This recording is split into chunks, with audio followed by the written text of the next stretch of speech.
سوال دریافت فرمایا کہ آج کل کے پرفتن اور مشکل دور میں کون کون سے سادہ اصول اپنا کر ایک عام آدمی اپنے دین و ایمان کے ساتھ ساتھ جان، مال، عزت و آبرو کو بچا سکتا ہے۔ اس پرفتن اور مشکل دور میں سیدھا سادہ اصول وہ یہ ہے کہ آدمی اپنے گھر سے چپکا رہے، بغیر ضرورت کے باہر نہ نکلے اور نہ ہی اپنے تعلقات کو اتنا لمبا چوڑا کرے۔ حضور صلی اللہ علیہ وسلم نے فرمایا تھا کہ جب تم دیکھو کہ ہر آدمی اپنی رائے پہ مر مٹتا ہے کہ مجھ سے زیادہ عقل مند تو دنیا میں کوئی پیدا ہی نہیں ہوا، اور جب تم دیکھو کہ جھوٹ پھیل گیا ہے تو داعی العوام، لوگوں کو چھوڑ دینا، مرتے ہیں تو مریں، برباد ہوتے ہیں تو ہوں۔ علیک بخاصۃ نفسک، صرف اپنی جان کی پرواہ کرنا کہ تم نہ کہیں برباد ہو جاؤ، پبلک برباد ہوتی ہے تو ہوتی ہے۔ اور فرمایا اس پہ بھی تمہاری جان نہ چھوٹے، اور کوئی تلوار خنجر لے کے تمہارے گھر آ جائے کہ تمہیں مار دوں گا، تو آپ نے فرمایا آدم علیہ السلام کے دوسرے بیٹے کی طرح مر جانا، بن جانا، مر جانا۔ سیدھا سادہ اصول یہ، سیدھا سادہ اصول یہ ہے کہ لین دین میں نہ پڑے،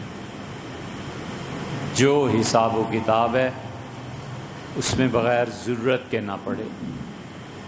اور اگر سیدھا سادہ اصول یہ ہے کہ بغیر شادی کے کوئی زندگی بسر کر سکتا ہے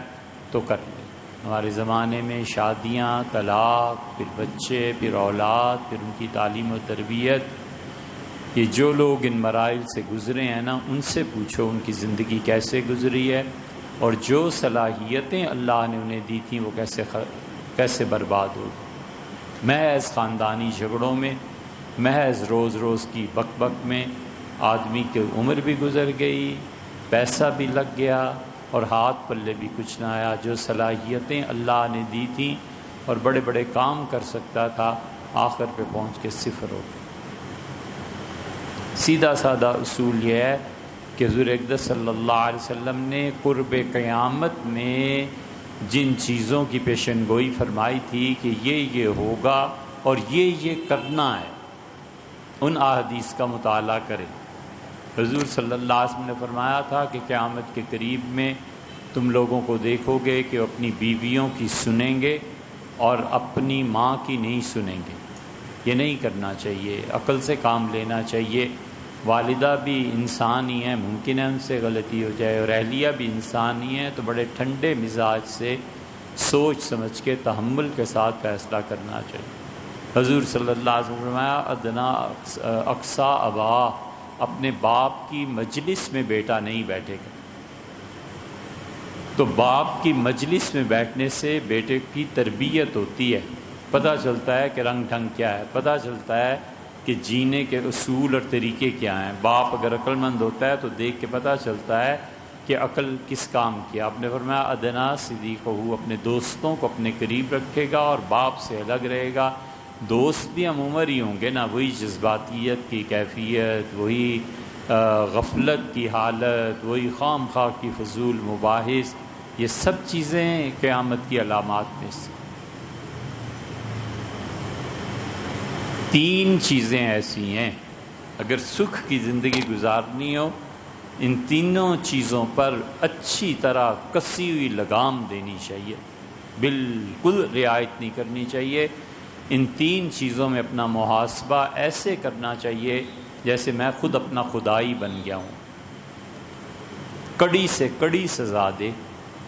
اور تین چیزوں میں بالکل اپنی جان کا لحاظ نہ کرے۔ ایک غصے میں کہ کیوں آیا، کیوں میں نے کسی کو برا کہا، میرا کیا حق ہے کہ میں کسی کو رسوا کروں، اس غصے کو لگام دے، اور عقل کو کہ میری یہ عقل آخری رہ گئی ہے اور دنیا میں عقل مند نہیں ہے، اور اپنی حماقتوں پہ غور کرے کہ میں نے کس طرح لوگوں کو ڈبویا ہے غلط مشورے دے کے، اور میری عقل کا تو حال یہ ہے کہ اپنے آپ کو نہیں بچا سکتا۔ اور تیسری چیز جس پہ دونوں کی طرح کس کے لگام گھوڑے کے منہ میں دینی چاہیے وہ جنس ہے، کہ جنس کی صورت میں جتنے بھی گناہ ہیں نا اپنے آپ کو صحیح طرح قابو میں رکھنا چاہیے کہ اس کے قریب نہیں جانا۔ یہ تینوں چیزیں ایسی ہیں جو دین کو تو برباد کریں گی اس کی دنیا بھی برباد ہو جائے گی۔ غصے سے اپنی دنیا بھی برباد کرے گا، عقل سے اپنی دنیا برباد کرے گا، اپنی نسلوں کو عقل سے برباد کرے گا،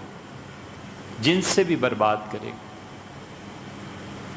اس کے مفاسد بہت ہیں، اسی ان تین چیزوں پہ قابو پا کے رکھے اور ان تین کی افراط و تفریط سے بچے، یعنی کم سے بھی اور زیادہ سے بھی، پھر کبھی انسان بن جائے تو بات